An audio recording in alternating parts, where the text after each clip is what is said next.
Hey guys, and welcome to Tuesday's session. So I'm just going to quickly run through the session for you, and then you'll be ready to rock and roll. So to warm up, I'm going to get you to do 5 rounds of 6 windmills. So for the windmill, if you can have a light weight, and if you don't have a light enough weight, then you can use something like a tin or a water bottle. It really doesn't have to be that heavy.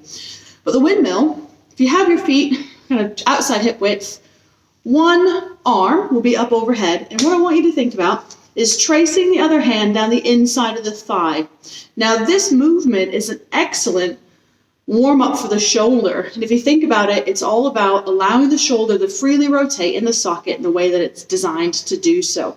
So we want the knuckles to stay pointing up towards the ceiling the entire time. Okay, so don't let your knuckles move from pointing straight up. And what we're going to have happen is I'm going to slide my opposite hand down my leg, and I'm going to stick my bum back and twist my torso, and you can see that my shoulder is rotating to enable my hand to stay facing upright. So you can kind of think of it as I am unscrewing and then screwing back in my shoulder on that side. So you're going to do 3 on one side and 3 on the other. Then 6 Cossack squats.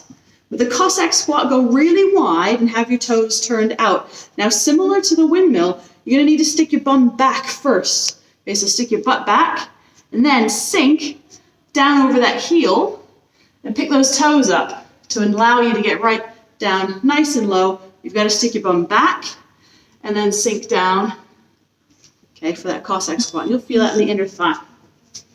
10 shoulder rotations, either with a stick or with a skipping rope or with a band. Okay, so I'll just use a skipping rope as an example. Just have that there so that you can get some good stretch to the front of the chest. Okay, so shoulder rotations, 10 of those, and then 5 pause squats. So a 2-second pause, 1, 2, in that bottom position. Okay, so 5 rounds of that. We're going to get you nice and warmed up. The first part of today's session is going to be a 14-minute AMRAP. Now this is for quality of movement, not for speed. The reason we're doing that is because we've got some challenging overhead movements that are not to be done quickly. They're to be done conscientiously, thinking about stability and how we were moving. What I am going to do is I'm going to put a separate video up in SugarWOD demonstrating the Turkish get-up, because it's quite a long description. So I'll have that as a separate movement so that this isn't too long. So the movement will be, the workout will be 14-minute AMRAP. You're going to do all of the movements on one side first. So it says 2 Turkish get-ups, that's TGU, 2 snatches, 2 overhead squat, and then a 10-second overhead hold. So you're going to do all of those movements with your weight in one hand first. When you finish the skips, you're going to go back to the Turkish get-ups and then repeat everything, but on the other side. Okay, so 1 round on one arm, the next round on the other arm. So you do your Turkish get-ups, okay, and then we'll do 2 snatches from the floor all the way up to overhead, from the floor all the way up to overhead, and then when you're in this overhead position, then we're going to do 2 overhead squats. This is a very challenging movement for a lot of us. Okay, now I'm using my wonky arm as well. If the overhead squat's totally inaccessible, then you can do a front rack squat instead.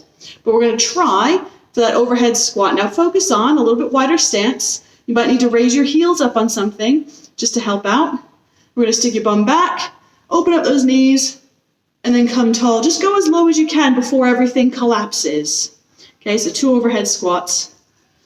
And then once you finish that second overhead squat, get your feet in that hip width position, squeeze everything, squeeze your bum, squeeze your tummy, tuck down those ribs and just hold.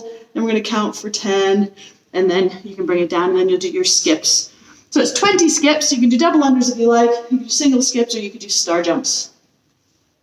Once we've completed that cycle for 14 minutes, then there'll be a little bit of a rest, and then we've just got a little bit of a blast. 4 time, 30, 20, 10. Sit-ups and jumping squats. So for the sit-ups, we've got some choices. You can do weighted sit-ups, and you can play around with doing weighted sit-ups, but instead of putting the weight down by your feet, you can actually hold it up overhead only got this little kettlebell here to demo with, but let's just see. So normally, a weighted sit-up above my head, pick it up in between my feet. So now we can keep that weight up overhead. Instead, it's a little bit more challenging for the upper body. And then jumping squats. For the jumping squat, I want to see you guys getting nice and low, and both feet actually leaving the floor. And you can also do that as a weighted jumping squat if you would like to make it a little bit more challenging. All right, but that should be a nice cheeky sprint. Don't forget, I'm going to post up the Turkish Get Up video as a separate, so please have a look at that if you're unfamiliar with it, but the coach will take you through it step by step anyway. And yeah, get ready to rock and roll. If you don't have a single weight, kettlebell or dumbbell, be prepared with something a little bit outside the box. So maybe one of those big water bottles full of water, so you've got some heft to it, tins from the cupboard, something. It could even be a rucksack with something in it, something that's got handles that you can hang on to and hold up overhead. So have a little bit of a think. If you're not sure, drop us a message. See you guys soon.